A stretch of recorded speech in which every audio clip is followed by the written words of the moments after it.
Imagine having a conversation with one of tech's most, well, enigmatic billionaires. A man who didn't just build an empire, but really defined an era of Silicon Valley. Fierce competition, big innovation. Today, we're taking a deep dive into the mind of Larry Ellison, the legendary founder of Oracle. And our source material for this is just fantastic. It's from an incredibly revealing interview series, Legends of Tech, where the host, Sophia, sat down with Ellison. He talked about his life, his company, and frankly, his absolutely unapologetic approach to, well, everything. It sounds like pretty candid stuff. Oh, it is. Insightful, revealing, and yeah, sometimes a bit shocking. Okay, so our mission here for you, our listener, is to pull out the most powerful insights right from Ellison's own words. We're going to explore how his, let's say, rebellious youth shaped that huge ambition. Right. What really fueled those famous rivalries, and what he truly believes it takes to build something, extraordinary. All while trying to understand the complex man behind the myth. Get ready for some unfiltered wisdom, because this deep dive is going to be quite a ride. So let's start right at the beginning. Because Ellison's early life, it wasn't exactly a golden ticket to Silicon Valley fame. No, not at all. He grew up on the south side of Chicago. He was adopted by his aunt and uncle. His biological mother was very young, unmarried, and felt she couldn't raise him. Yeah, tough start. But what he points to, what really seemed to forge the man he became, was his relationship with his adoptive father. Right. In the interview, he recounts how his father was harsh, often dismissive. And this is critical, he said. His father constantly told me I wouldn't amount to anything. Wow. That's more than just challenging, isn't it? That sounds like a really profound early wound. Absolutely. And Ellison himself said that environment made him, quote, rebellious and determined to prove him wrong. It sounds like a crucible, really. And it's interesting, he wasn't a straight A student, not by a long shot. He said he was curious, liked to explore, but just never fit that traditional academic mold. So that fire to prove people wrong, to defy expectations, it was burning long before Oracle was even a thought. Exactly. Long before. It really makes you wonder, how much of that drive, that sheer ambition was rooted right there in that difficult upbringing. And his path forward was anything but conventional, too. Totally unconventional. He enrolled at the University of Illinois, but dropped out. This was after his adoptive mother died, which he said was absolutely crushing for him. Yeah, devastating. He tried again at the University of Chicago, but left after just one semester. Never got a degree. And he had zero regrets about it. He famously declared, "I never believed my future depended on a piece of paper." But what he did get from those brief university stints was crucial. Okay, what was that? In his words, exposure to computers and programming. That changed everything. That was the spark. That moment of discovery really set him on his path. A pivotal moment, absolutely. After that, he headed west, right, to California. The place was buzzing with tech opportunity. Yeah, he took small programming jobs, just getting by. And then this project for the CIA came along. It was for a secure database system. And get this, the code name was Oracle. Isn't that incredible? The actual name of his future empire, born from a government project. That single project wasn't just another job. It was the catalyst. He saw the potential. He saw the massive potential. He immediately thought, every organization in the future will need a powerful database. He saw it so clearly, formed that vision, and then with his co-founders Bob Miner and Ed Oates, the Oracle journey began. It really underscores how resilience, maybe forged through that early adversity combined with intense curiosity, can just lead to groundbreaking things, sometimes from the most unexpected places. Absolutely. So armed with this huge vision, Oracle didn't stay an idea for long. It quickly became a real disruptor. Right. And he talked about taking on giants like IBM, who were already established in the database world. Was he intimidated? Not in the slightest, apparently. His core belief was simple. Big companies move slow. Okay, so how did he leverage that? Well, what's fascinating is IBM was actually developing the core relational database technology.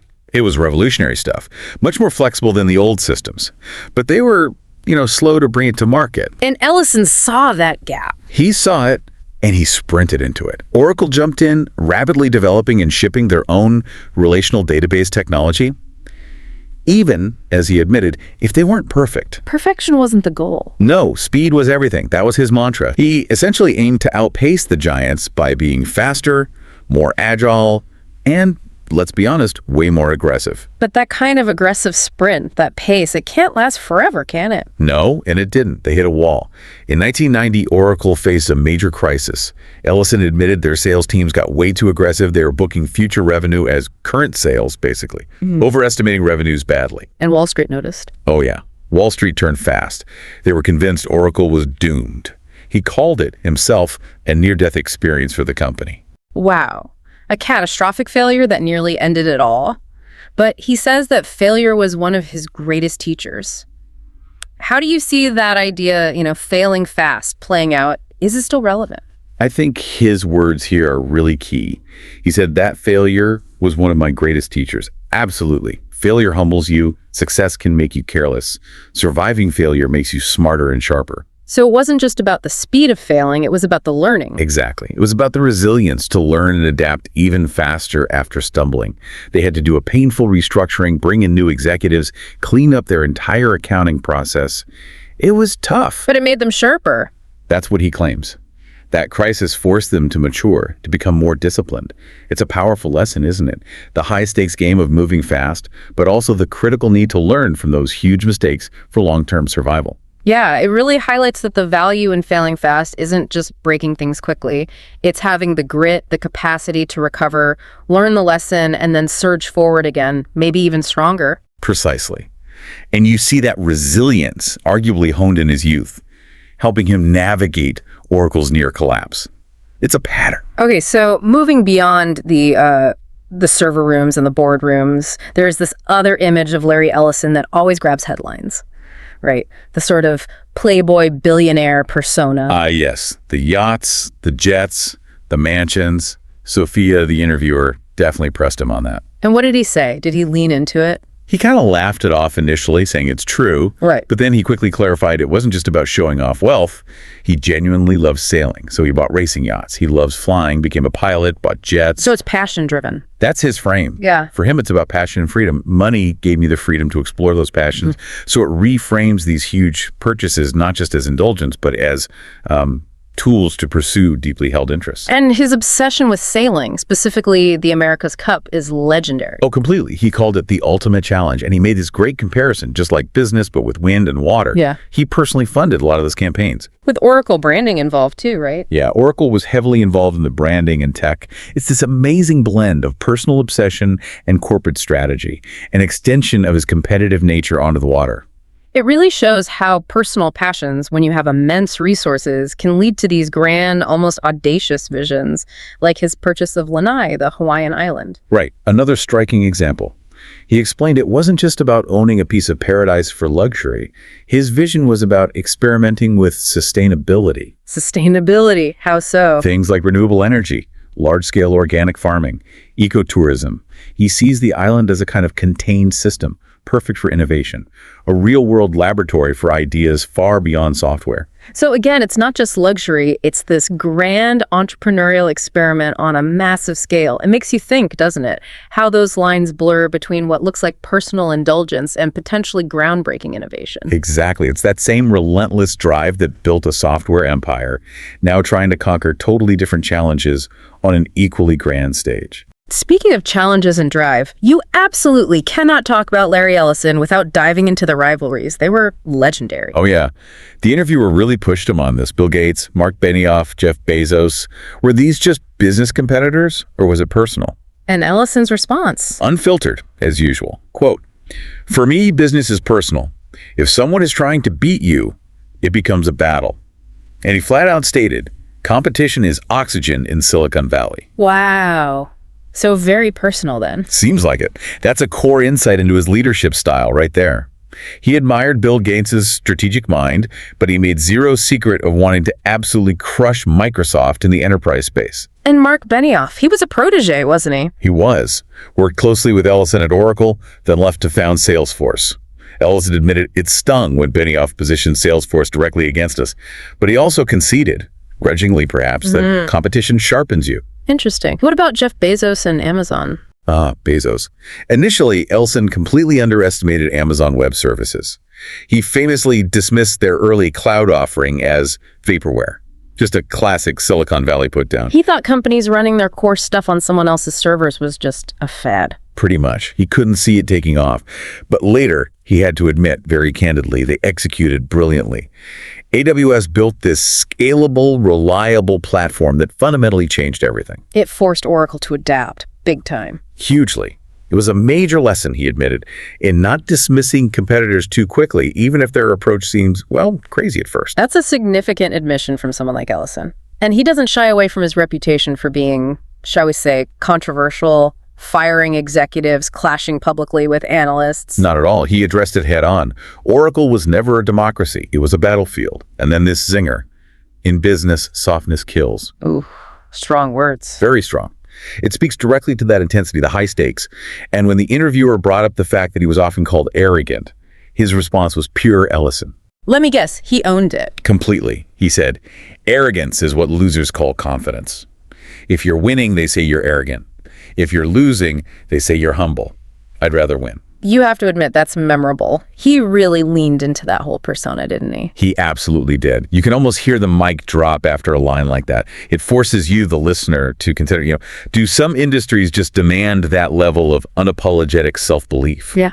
Is that ruthlessness, as some call it, actually necessary for breakthrough success in these hyper-competitive fields? And how much did those intense personal rivalries actually fuel the innovation? For Ellison, it seems like they were a powerful accelerant. No question. It seemed to drive him immensely. So after decades of building this empire, how does he view his legacy? What does he want to be remembered for? It's interesting. He said, legacy isn't about statues or history books. It's about impact. He pointed to Oracle running the backbone of thousands of major enterprises. The technology quietly powering the global economy. So the impact of the company itself. Right. And he added this profound thought, companies last longer than people. That really puts his relentless drive into perspective, doesn't it? It does. What about his philanthropy? He's given away billions. Yes, mostly to medical research and education. And this is also deeply personal. He lost his adoptive mother to cancer, which fuels his support for research, and his own non-traditional education path. That drives him to create opportunities for, in his words, others who don't fit the traditional mold. So it's philanthropy with very clear personal motivations. Very much so, tied directly to his own life story. It's clear the ambition was colossal, but it seems like it also came with a significant personal cost. Did he talk about that? The loneliness at the top? He did acknowledge it. He said, leadership is lonely. You make decisions others can't understand. It's a glimpse into that isolation. It paints a complex picture, doesn't it? This life dedicated to empire building, did he express any regrets? He shared two key ones. The first was business-related, underestimating cloud in the beginning. He called that a mistake that cost Oracle time. A huge miscalculation for a tech visionary. And the second? The second was deeply personal. Quote, not always being present for people I loved. Business consumed me. Sometimes I sacrificed relationships for ambition. That's the shadow side of obsession. Wow, that's incredibly candid. It really reveals the profound personal costs that can come with that level of relentless ambition. It makes you reflect on how we measure legacy, maybe beyond just the balance sheet, to include the human side, the relationships. Indeed. It's a powerful reminder, isn't it? That even the most driven, successful leaders carry burdens and regrets. The trade-offs are often incredibly stark. So with all that experience, all those highs and lows, what wisdom does he offer the next generation? What would he tell a 20-year-old today with big dreams, but maybe no money, no degree? His advice is pure, undiluted Ellison. No holding back, he said. Stop worrying about credentials. Focus on skills. Teach yourself. Take risks others are too scared to take. Okay, standard enough advice so far. But then he adds the key Ellison ingredient. And when you fail, and you will get back up faster than anyone else, that's how you win. Get back up faster. That's the core of it. That's the raw, unwavering spirit right there, Yeah. distilled into actionable advice. It's all about resilience, self-belief, and that relentless pursuit, a philosophy he clearly lived by. Did he share any other quick insights, maybe in that interview format? Yeah, there was a sort of rapid-fire round. Biggest rival, Bill Gates. Biggest victory, winning the America's Cup because it combined technology, teamwork, and that intense passion. Okay. Anything else surprising? He admitted his secretly liked word was arrogant. Seriously, why? Because as he put it, it usually means I was right. Classic Ellison. And what if Oracle disappeared tomorrow, hypothetically? His answer was immediate. No hesitation. Start again. Build something new. Compete all over. Wow, that's dedication, right down to his bones. It really is. This is a man who truly lives by his convictions. And ultimately, when asked what headline he wants history to write about him, his answer was incredibly simple, the powerful. What was it? He refused to lose. He refused to lose. That just about sums it up, doesn't it? It really encapsulates the entire journey, the whole mindset we've been exploring in this deep dive. A spirit that simply wouldn't be defeated, not by a tough childhood, not by a corporate crisis, not by the fiercest competitors. It's a mantra of just unwavering resolve. So we've journeyed through the mind of a true, if complex, tech legend. We've uncovered that relentless ambition, the calculated, sometimes massive risks, the hard-won lessons from failure, and that unapologetic drive that defines Larry Ellison. His story is a stark reminder that competition can be an incredibly powerful motivator. And maybe that humility, paradoxically, often comes hand in hand with overcoming immense challenges and failures. Ellison famously said, "Ambition without risk is a dream. Risk without ambition is chaos. Put them together and you build empires." As you reflect on his journey, think about this. What combination of ambition and risk are you balancing in your own life, in your own pursuits? And maybe ask yourself, what could you potentially gain in your own context by simply refusing to lose? Plenty to think about there. We hope this deep dive has given you some valuable insights into a fascinating figure. Until next time.